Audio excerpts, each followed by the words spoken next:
Have you ever noticed how the mind has a way of turning on itself? You could be sitting in a perfectly calm room, the world outside quiet, your life not on fire for once. And yet, there it is, that one thought, that single irritating, corrosive whisper in your head that says you're behind, that you're not doing enough, that someone else out there is living the life you should have had. It creeps in, digs deep, and before you know it, you're arguing with your own mind like a prisoner, defending himself against a ghost judge. That's what toxic thoughts are. They're invisible dictators ruling your internal world. And if you don't learn how to dismantle them, they'll pull you away from everything that actually matters. Machiavelli understood something that few people grasp today. The greatest battlefield isn't a throne room or a war front. It's the mind. The same cunning he recommended to rulers can be used by anyone trying to reclaim control of their focus. Because in truth, toxic thoughts are like political opponents, clever, manipulative, and endlessly patient. They wait for the moment you let your guard down, then seize the narrative. The moment you allow one to settle in, resentment, jealousy, self-pity, it builds alliances. It gathers more of its kind until your whole mental state turns into a conspiracy against your own will. But here's the irony. These thoughts have no real power of their own. Their strength comes entirely from attention, your attention. Machiavelli would call that the consent of the governed. The more you argue with them, the more you feed them. The more you replay the same scenario in your mind, the more territory they claim. So, to delete toxic thoughts, you don't wrestle with them, you outmaneuver them. You turn their own power against them. Think of your mind like a court full of advisors, each one trying to influence your ruler, the conscious self. The toxic ones scream the loudest, but loud doesn't mean right. Machiavelli would say a wise prince listens, but decides in silence. That's the first step. Stop giving every thought the privilege of an audience. When a toxic idea appears, you're not good enough. You'll never make it. They're better than you. You don't have to debate it. You don't even have to reject it. You simply strip it of ceremony. Let it stand there, unacknowledged, unengaged, like a messenger whose words never reach the throne. That silence is not weakness, it's strategy. Every moment you refuse to engage is a moment you're reasserting control. But silence alone isn't enough. The mind abhors a vacuum. You can't just delete a thought. You must replace it with a command. If you want to stay focused, you must appoint a stronger advisor. And that's where self-direction comes in. Machiavelli wrote that fortune favors those who act decisively. The same applies inwardly. When you sense your mind spiraling, shift from reaction to construction. Ask yourself, what can I do right now? That question turns you from a spectator of your own suffering into its architect. Because the truth is, most toxic thoughts don't survive contact with action. They thrive in imagination where they can stretch and exaggerate. But the moment you move, send the message, write the line, take the walk, they start to lose form. The act itself becomes a declaration. I choose movement over noise. And once you make that your habit, the internal war begins to change. The toxic voices stop expecting you to listen. They realize you've become immune to their theater.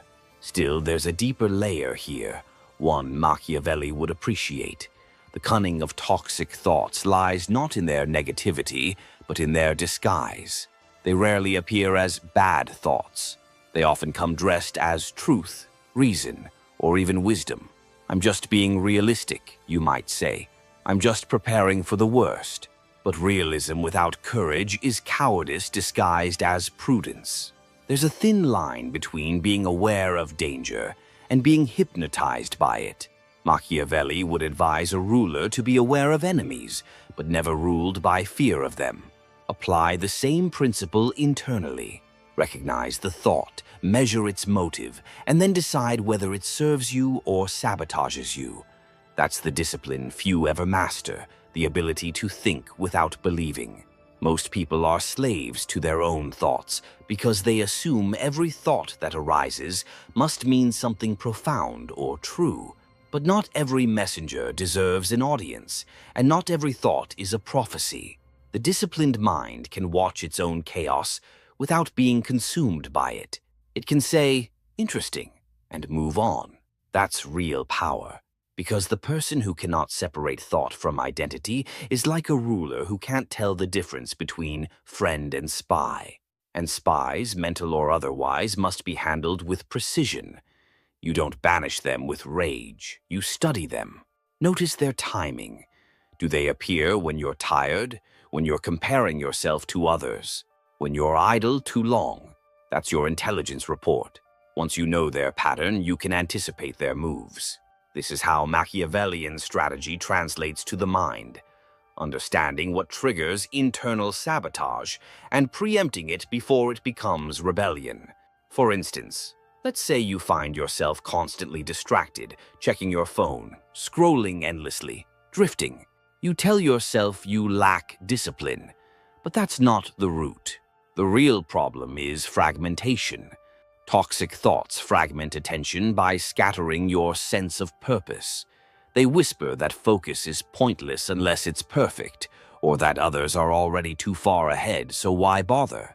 This isn't laziness, it's psychological warfare. The enemy's goal is not to defeat you outright, but to divide your will until it governs nothing. And that's why focus must be treated not as a mood, but as an act of rule. You enforce it. You decide what deserves attention. Machiavelli would say a ruler must consolidate power before reforming the state. In the same way, before trying to become productive, consolidate your focus. Simplify. Guard your energy like territory. Every distraction you indulge is a treaty with weakness. Every small act of control, writing instead of scrolling, finishing a task without switching tabs, is a political victory in the empire of your mind. But here's where most people fail. They think deleting toxic thoughts means never feeling negativity again. That's impossible. Even Machiavelli knew that control is not about eliminating opposition. It's about governing it. The mind will always produce doubts, envy, resentment. These are not signs of failure. They're the cost of awareness. The key is to manage them without letting them rule. A great ruler doesn't silence all criticism. He filters it, learns from what's useful, discards what's poisonous. You can do the same internally. Let your negative thoughts speak only to the extent that they reveal what needs attention. Then dismiss them. Because when you stop reacting emotionally to every toxic impulse, something fascinating happens. The thought loses its weapon. It becomes data. You begin to see patterns when, how, and why certain thoughts appear, and suddenly what once felt like chaos becomes intelligence. And intelligence, once processed, turns into command. That's the transformation Machiavelli hinted at in all his writings, the shift from being a subject of your circumstances to being their strategist. And when you start to live this way, focus isn't something you chase anymore. It's something that naturally forms around clarity.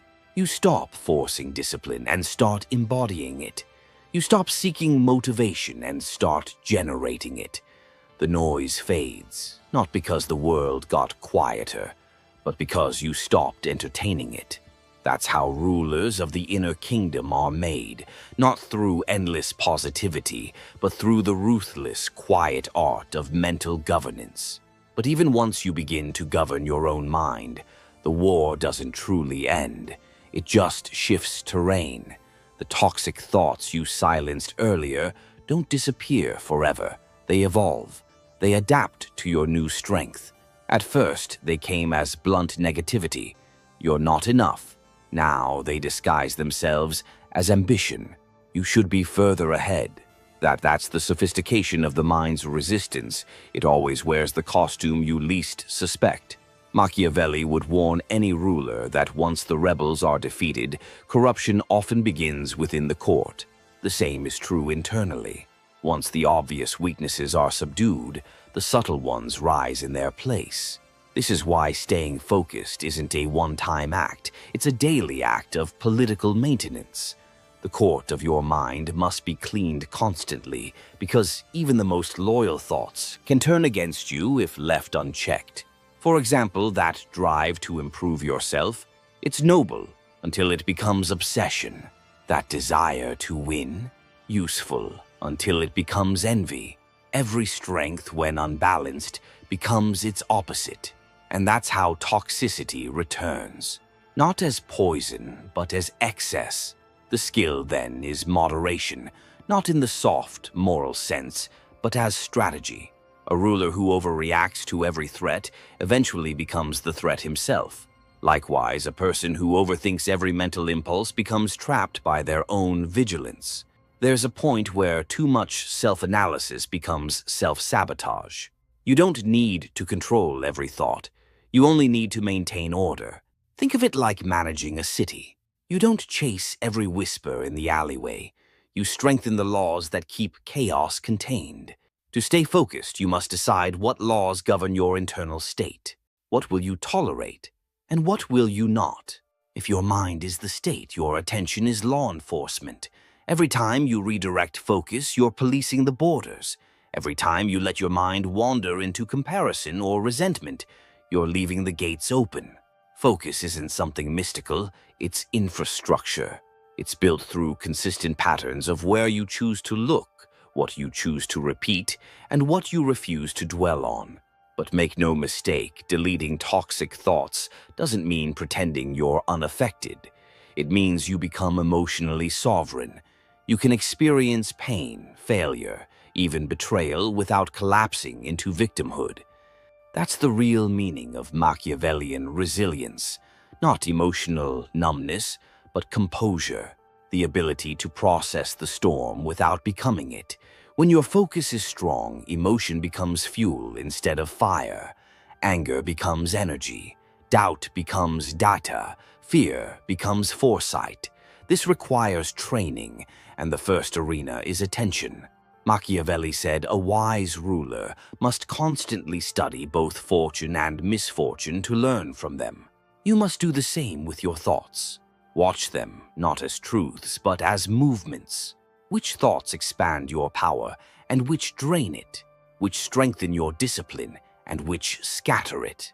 Over time, you'll start noticing patterns, small but consistent ones. Like how certain environments always trigger distraction, how certain people awaken old insecurities, how certain times of day invite mental weakness. Those are not coincidences, they're recurring invasions. And once you recognize them, you can prepare defense in advance.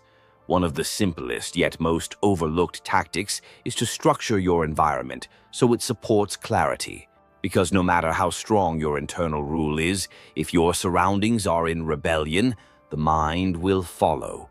A cluttered space breeds a cluttered mind. Endless notifications are like insurgent whispers undermining your command. You can't rule your inner world while allowing chaos in your outer one. Control begins with what you permit around you.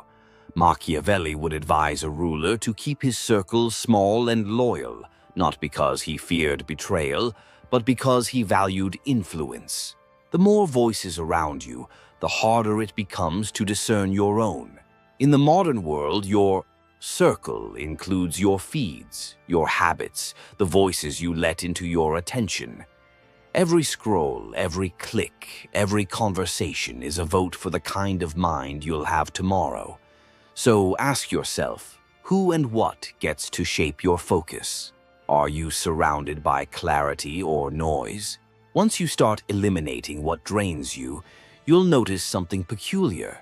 The mind resists peace. It craves stimulation the way a corrupted state craves conflict. Silence feels uncomfortable because, for the first time, the toxic machinery has stopped spinning. Don't mistake that unease for boredom, it's withdrawal. Your mind has been addicted to distraction. The cure is not to fill the silence, but to sit inside it long enough for clarity to surface. Machiavelli wrote that the prince must often isolate himself to think clearly, to plan without interference. The same solitude that strengthens rulers strengthens thinkers. Not every moment of silence must be filled with input. Sometimes the most productive act is to let the mind breathe. Still, discipline doesn't come from silence alone. It comes from friction. To stay focused, you must deliberately create boundaries that test you. When you decide to work without checking your phone for an hour, you're not just practicing willpower, you're staging a coup against internal chaos. Every act of restraint is a symbolic declaration of power. Over time, those declarations accumulate. You begin to identify not with your impulses, but with your control of them. That shift from reacting to ruling is where toxicity begins to die. But here's the hidden cost of deleting toxic thoughts. You lose a certain comfort. Negativity, as destructive as it is, gives the illusion of familiarity. It tells you who to blame. It offers excuses. It lets you avoid the terror of responsibility. Once you remove it, you're left staring at a blank mental canvas, and that emptiness can feel unbearable. Many people relapse into toxicity not because they enjoy suffering, but because it gives their chaos meaning. That's why staying focused is harder than it looks. It demands that you build new meaning deliberately. And meaning can't just be adopted. It must be constructed. You build it through action, through small, daily victories that prove to your mind that control is real, not conceptual. This is why Machiavelli valued results over intentions. He knew that the mind respects evidence, not promises. Each time you keep a commitment to yourself, no matter how small, you're rewriting your mental constitution. You're teaching your mind to obey your commands, not its old fears. Of course, there will be setbacks. Days when the toxic thoughts return louder than ever, when the focus shatters and you feel like you've lost progress. But here's the truth, that's part of the strategy. Every rebellion tests the strength of a ruler's regime. The fact that these thoughts still try to overthrow you means you've built something worth overthrowing. Don't interpret relapse as failure. See it as proof that the mind recognizes your authority and is struggling against it. The goal is not to eliminate the noise forever, but to reduce its influence over time until it becomes background static, irrelevant, and powerless. The higher you rise in self-control, the subtler your enemies become. You'll start to notice toxic thoughts appearing as questions instead of accusations. They'll whisper, "Are you sure this is worth it?" Or, "Maybe you should take it easy." It's not evil, it's comfort trying to reclaim the throne. And that's when you must remember Machiavelli's ultimate rule. A ruler must appear merciful, but act decisively. You can acknowledge the thought without letting it sway you. You nod, you smile, and then you execute your plan anyway. Focus, at its core, is rebellion against distraction. It's not a natural state, it's an earned one. The mind is not designed to serve one purpose for long. It drifts, it wanders, it seeks novelty. But just as a state can be unified by vision, so can the mind. And that vision doesn't come from wishing, it comes from ruling, from deciding what deserves your energy and cutting away what doesn't, no matter how familiar or emotionally satisfying the distraction might be. In the end, what destroys most people isn't the world's hostility, but their own unmanaged thoughts. The true Machiavellian act is not conquering others, it's mastering the empire within. Because once you do that, every external challenge becomes negotiable. You stop chasing motivation, you stop fearing failure, you stop getting derailed by every passing emotion. You realize the mind is a servant, not a tyrant. And the moment you rule it with clarity and consistency, it finally obeys. And when it does obey, when the noise inside your mind finally quiets down, you begin to notice something you couldn't before. How much energy you were wasting just fighting yourself. The endless debates, the overthinking, the self-doubt. They were consuming more power than any external obstacle ever could. It's like suddenly realizing that half your army was fighting on the wrong side all along. Once they stand down, everything becomes lighter. You see decisions clearly. You act without dragging the weight of hesitation behind you. That's what mental freedom actually feels like. Not the absence of thought, but the alignment of thought and will. But staying in that state is the real test. It's easy to feel clear for a day or two.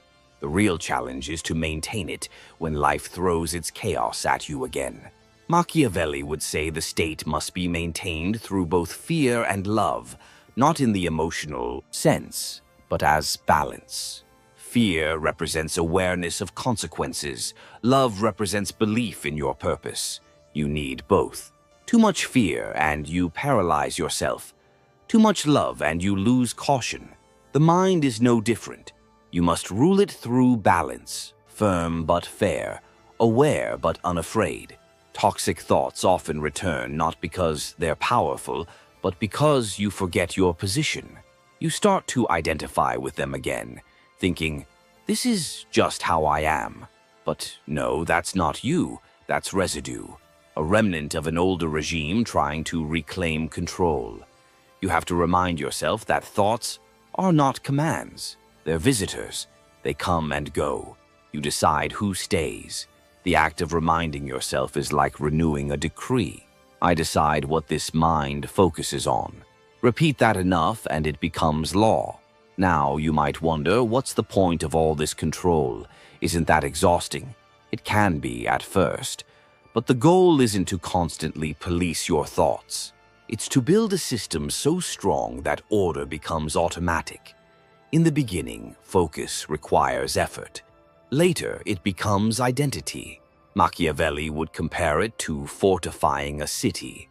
The first construction is hard labor, but once the walls are built, the city protects itself.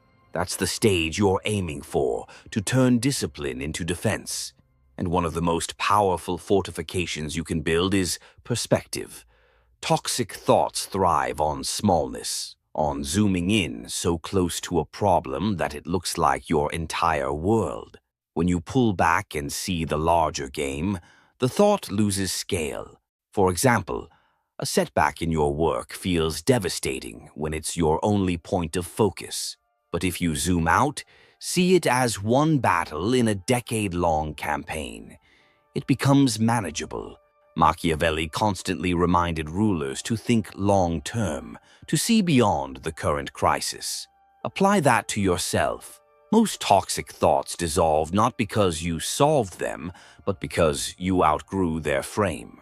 Sometimes the most Machiavellian move is patience, the ability to wait without decaying. Toxic thoughts often demand immediate reaction. They want you to panic, fix, explain. But if you wait, if you let the emotional wave crash without moving, you see how hollow they actually are. The mind, when unprovoked, tends to heal itself. Silence, stillness, distance, these are your hidden weapons. You can't out-argue a toxic thought, but you can outlast it.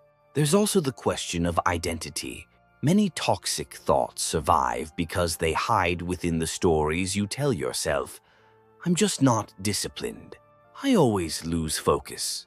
These are not thoughts anymore. They're self-concepts, reinforced through repetition. To delete them, you can't just reject them. You have to replace them with new evidence. Machiavelli wrote that a ruler must constantly demonstrate strength, not just possess it. The same rule applies to your mind. You don't become focused by believing you are. You become focused by acting like you are, consistently enough that belief follows. Action reforms identity. So, when you wake up tomorrow and that old mental poison starts whispering again about your failures, your inadequacies, don't try to outthink it. Out-behave it. Move. Do something constructive, however small. That movement is your proof of rule. Every act of progress, no matter how minor, is a public execution of doubt, and over time your mind takes notice.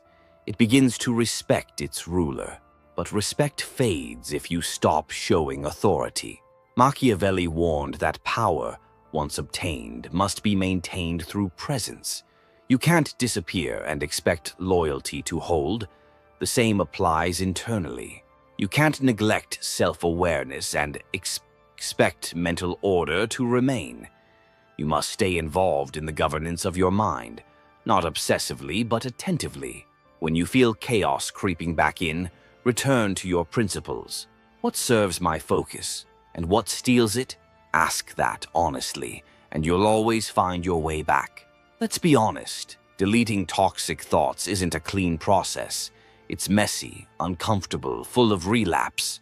Sometimes you'll think you've overcome something, only to find it resurfacing stronger later. That's not regression, it's exposure. The deeper layers revealing themselves as your awareness sharpens. Machiavelli said, "Fortune is like a river. It floods when neglected but can be controlled when prepared for." Your emotions work the same way. If you ignore them, they overwhelm you. If you study them, you can redirect their force. And here's something people rarely talk about. Focus itself can become toxic when it turns rigid, obsessive, punishing. When your pursuit of control starts breeding anxiety instead of clarity, you begin to fear imperfection, to see every slip as failure. That's not mastery, that's tyranny. A wise ruler governs firmly but allows flexibility. You must learn when to let go, when to rest, when to allow chaos to exist without feeling defeated by it. True focus isn't tension, it's flow. You guide the mind like a steady current, not a clenched fist. Once you reach that level, something incredible happens. Toxic thoughts still appear, but you start greeting them with amusement rather than fear. They become familiar visitors, predictable, powerless. You recognize them instantly. Ah, here's the one about failure again. Late as usual. You acknowledge them, but they no longer anchor you. That's liberation. The mind becomes transparent. Thoughts pass through it without residue. At that point, you begin to understand Machiavelli's deeper wisdom. Control isn't about domination, it's about direction. You can't stop the wind, but you can adjust your sails. The mind will never be perfectly still, but it can be perfectly steered. And the one who learns to steer it, to delete the unworthy thoughts, to channel energy where it matters, builds a kind of quiet power that no chaos can shake. In the end, deleting toxic thoughts and staying focused is not about becoming some flawless version of yourself. It's about becoming sovereign again, about reclaiming what was always yours, the ability to decide how you think, how you feel, how you act. That's not enlightenment, it's leadership. The same kind Machiavelli wrote about. Only now the kingdom is your own mind. And when you learn to rule it well, the world outside follows naturally. Because no matter how unpredictable fortune becomes, no matter how loud the noise gets, the ruler within remains unmoved, clear, calm, and quietly in control.